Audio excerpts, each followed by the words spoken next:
It's tough enough to keep your PGA Tour card, never mind having a long, successful career, making consecutive cuts, and taking home multiple tournament wins. The game of golf is like no other, and we've seen a lot of people burst onto the scene only to never be heard of again. Keeping that in mind, here are 9 one-hit wonders of the PGA Tour.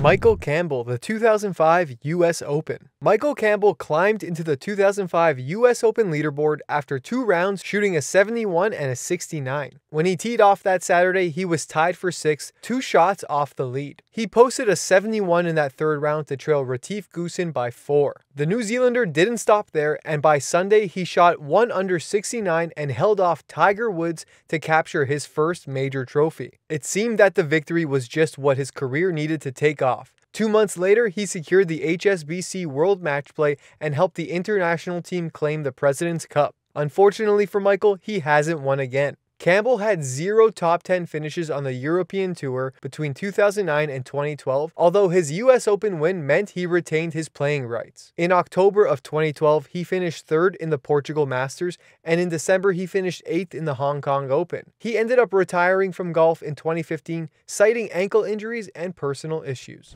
Ben Curtis, the 2003 Open Championship. In his rookie season, Ben Curtis did what no one had done since 1913, win in his major championship debut. Ben Curtis grabbed the Open Championship held at Royal St. George's, and he did it in style. The 26-year-old shot a 69 on Sunday to defeat Thomas Bjorn and Vijay Singh by 1 stroke. Curtis was named Rookie of the Year and received a 5-year exemption for the PGA Tour and a 10-year exemption for the European Tour. However, Ben had to wait 3 years to win again. In 2006, he secured the Booz Allen Classic and the '84 Lumber Classic. In 2013, Curtis played in 20 PGA Tour events, making the cut in 10 with 3 top 25 finishes. His 2014 season netted him 1 top 10 and 10 missed cuts in 24 starts to finish 131st in the FedEx Cup, leaving him partially exempt for the 2015 season.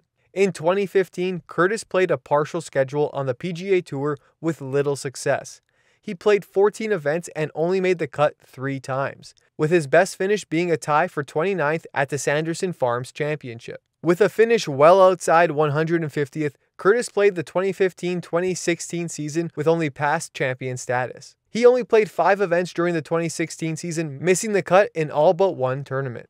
Rich Beem, the 2002 PGA Championship. Rich Beem has 2 great wins as a golfer, one at the 2002 PGA Championship where he captured his 3rd and last PGA Tour title, and the other is the 2007 Nissan Open where he made a hole-in-one and won a car. Other than that, Beem is one of the greatest one-hit wonders in golf history. Actually, he never got into a top 10 of any other major championship. His best result after the 2002 PGA Championship was a tie for 15th at the 2003 Masters. He played in 30 majors and missed the cut in 17 of them. Fast forward to 2010 and Beem was sidelined after undergoing back surgery to repair damage to his C6 and C7 vertebrae. While Beem was expected to only miss 6 weeks, rehabilitation issues caused him to stay out for the remainder of the 2010 season. Beem played the 2011 season on a medical exemption that required him to make $658,100 in 17 events. He missed the first 6 cuts of the 2011 season before making the cut at the Valero Texas Open. Beem made just 5 cuts in 21 events.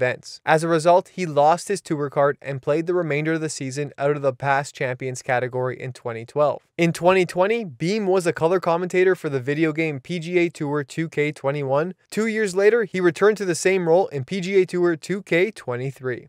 Birdie Kim, the 2005 US Women's Open. Junyoung Kim joined the Symetra Tour when she was 19 years old. In 3 seasons, Kim won 3 times and became an LPGA member in 2004. It was precisely in that year that she changed her first name to Birdie, which she honored at the 2005 US Open. Kim went low on that Saturday, scoring a 69 that put her in the hunt for the title. In the final round, Morgan Pressel, an amateur at the time, was hoping to become the youngest champion at the event as she walked through the 18th fairway. However, Birdie holed a spectacular 30-yard bunker shot to get to 3 over. Pressel broke down and bogeyed the last hole to finish in a tie for second, along with amateur Brittany Lang. After making one of the coolest shots in history and grabbing her first LPGA victory, Birdie has played 18 major championships but has only made 4 cuts. She lost her LPGA membership and went back to the Symetra Tour.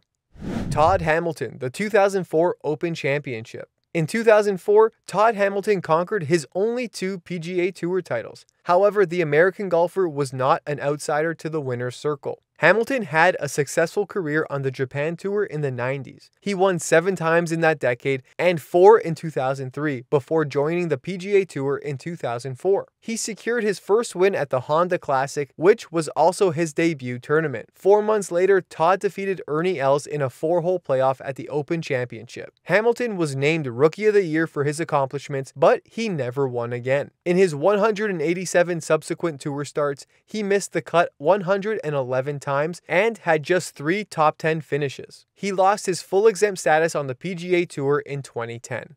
Hillary Lunke, the 2003 U.S. Women's Open. Hillary Lunke played professional golf for 6 years. From 2002 through to 2008, she played 21 major championships and made 6 cuts. One of those was at the 2003 U.S. Women's Open. Lunke managed to get into an 18-hole playoff despite shooting 4 over 75 in Sunday's final round. On the Monday, Hillary defeated Kelly Robbins and Angela Stanford by 1 shot. This was Lunke's sole professional victory. She was also the first player to win the U.S. Open after advancing through local and sectional qualifying. Lunke joined the LPGA Player Executive Committee in 2006 and was selected as vice president in 2007 and president in 2008.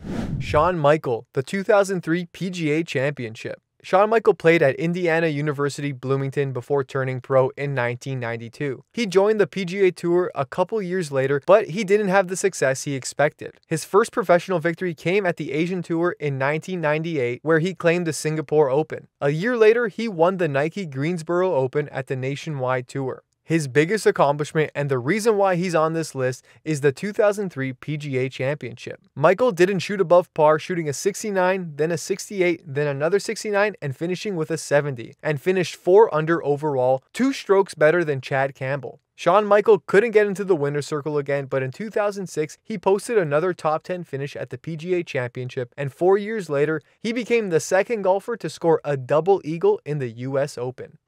Patricia Meunier-Lebouc, the 2003 Kraft Nabisco Championship. This French woman had a successful amateur career that included the title of the French Ladies Championship in 1992. 2 years later, she turned professional and joined the Ladies European Tour. She secured her first title at the Waterford English Open in her rookie season. Patricia won 4 more times on the European Tour before earning her card for the LPGA in the year 2000. She spent 2 seasons in the US-based tour before hoisting a trophy. In her 3rd year, she claimed the Kraft Nabisco Championship, where she defeated Annika Sorenstam by 1 shot to make the famous jump into Poppy's Pond. Patricia never won an individual event again, but she was part of the European team that secured the 2003 Solheim Cup. William McGirt, the 2016 Memorial Tournament. McGirt turned professional back in 2004 and spent several years battling away on various mini tours before finally finding his way to the PGA Tour in 2011. But he only lasted 1 season, having to head back to qualifying school. However, he did win his card back immediately. He had 3 runner-up finishes before his first win at the age of 36 in June of 2016 at the Memorial Tournament. It was his 165th start on the PGA Tour, and he won on the 2nd hole of a sudden death playoff against John Corrin. It was McGirt's first professional win of any kind since his mini tour victory 9 years earlier in 2007. Thanks for watching our video. If you haven't yet, drop us a like, leave us a comment, and if you're looking for more golf content,